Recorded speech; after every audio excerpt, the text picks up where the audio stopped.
Kwa sababu zamani migomba yetu ilikuwa imekauka. Sasa solution ilikuwa ni FIA. Na maana ya FIA, hii migomba haikutoka hapa. Imetoka mbali South America. Maana ya FIA ni Fundación Hondureña Investigación Agrícola. Ndio maana yake ya FIA. Sasa hicho ni Spanish. That's Spanish. Okay. Ambao sasa kwenye lugha yetu sasa. Yani ni kwamba research ama utafiti kutoka Honduras. Ya upande wa kilimo agricola. Ndio ikatengeneza FIA. Neno FIA. FHIA.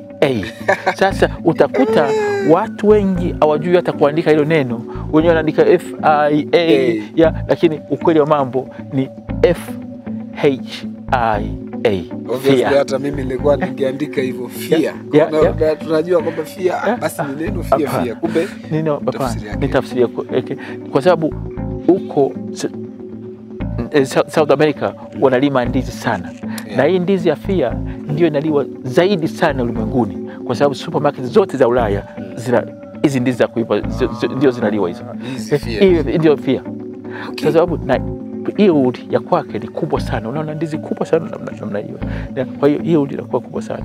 Zinatoka Philippines, South America, etc. Lakini tangu migomba yetu ilipoanza kupata magonjwa, na haya magonjwa ya kuanzia Tanzania yalianzia huko South America, sehemu moja inaitwa Panama. Kwa hiyo ugonjwa ukaitwa Panama. Kwa sababu ya sehemu ilipoanzia.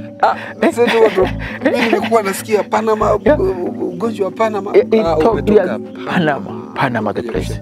Ndio kaja kushambulia migomba yetu. Kwa hiyo ikaitwa hivyo. Lakini kwa sababu ya matatizo ya namna hiyo, sasa tumefanya utafiti kwamba tuna migomba ambayo ina resist magonjwa haya mengi.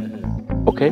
Kwa hiyo hii migomba ambayo tumeanzisha ndio katika hii sehemu ambayo tulianzisha katika upande wa utafiti. Hii ni migomba ya utafiti. Hii ni migomba ya utafiti. Na hii inaitwa Taliban. Ya, Taliban maana yake ni Tanzania Agriculture Research Institute for Bananas. Ndio Taliban. Okay. Ya. Kwa hiyo ndio iko under research. Iko under research. Kwa hiyo ukienda Maruku utaikuta hii migomba, lakini ukija hata Ishozi unakuta hii migomba, kwa sababu inashirikiana na watu wa Maruku na university nyingine za East Africa kufanya research ya namna hii. Kwa hiyo tuna Taliban 1, 2, 3 na 4. Okay. Sasa ni mbegu tofauti. Okay. Sasa sisi kwa sababu tunazo mbegu zote hapa, tunajaribu kuangalia ni zipi zitatufaa upande wetu. Upande wa ni ndizi gani ni kubwa. Sasa tumeshajua hii, kwa mfano kama hiyo hapo ni kubwa na ile kubwa.